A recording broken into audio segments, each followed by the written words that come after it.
মিলাদটা রাসূলের যুগে ছিল না। মিলাদ মানে জন্ম, মৌলুদ থেকে মিলাদ। তখন এই মিলাদটা রাসূল করিম সাল্লাল্লাহু আলাইহি ওয়াসাল্লামের জন্ম বৃত্তান্ত। এই জন্ম বৃত্তান্তের যে সিস্টেম আমাদের দেশে উপমহাদেশে চালু হয়েছে, কতগুলো লোক এক জায়গায় বসে তারপরে সব দাঁড়াইয়া নবী সালাম আলাইকা কোরআন সুরে সমস্বরে একযোগে পড়লো, এইটা রাসূলের যুগে ছিল না। এটা সাহাবায়ে কেরামের যুগে ছিল না, এটা তাবিঈনদের যুগে ছিল না, এটা তাবিঈনদের যুগে ছিল না। এখন আপনারা মনে করেন যে কোন জিনিসে খুব সওয়াব আছে এমন কোন জিনিসকে রাসূলুল্লাহ আমাদেরকে জানান নাই, সাহাবায়ে কেরাম আমাদের জানান নাই। আপনারা কি এই ধরনের বিশ্বাস করবেন? এরকম বিশ্বাস করবেন? যাতে সওয়াব আছে রাসূলুল্লাহ সব আমাদের জানাইছেন, সাহাবায়ে কেরাম আমাদের সব জানাইছেন। তো মিলাদে যদি সওয়াব থাকতো তো রাসূলুল্লাহ বললেন না কেন? সাহাবীদের চাইতে আমরা কি বেশি রাসূলুল্লাহকে ভালোবাসতে পারবো? জবাব দেন, পারবো?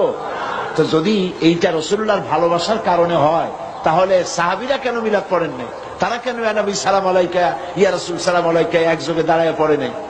এই কথাগুলি বোঝেন আপনারা? রাসূলের যুগে নাই, সাহাবীদের যুগে নাই, তাবিঈনদের যুগে নাই, তাবিঈনদের যুগে নাই।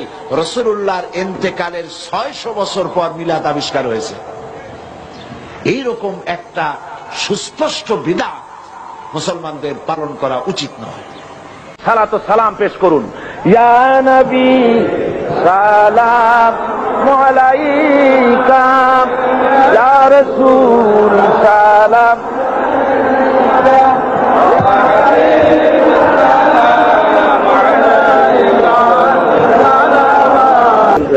রাসূলে পাকের শানে সালাত ও সালাম হচ্ছে। গতকাল আমি দুই একজন হাঁটতে দেখেছি, এই বেয়াদবিটা কেউ করবেন না। যে যেখানে হাঁটতে চায় থামায় দেন, কাউকে হাঁটতে দিবেন না। বেয়াদবি। রাসূলের শানে খুব মহব্বতের সাথে সালাম পেশ করেন।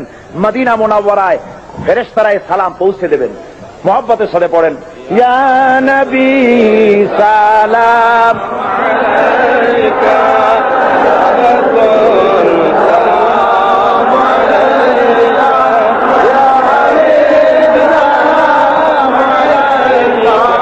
সালাম আলাইকা,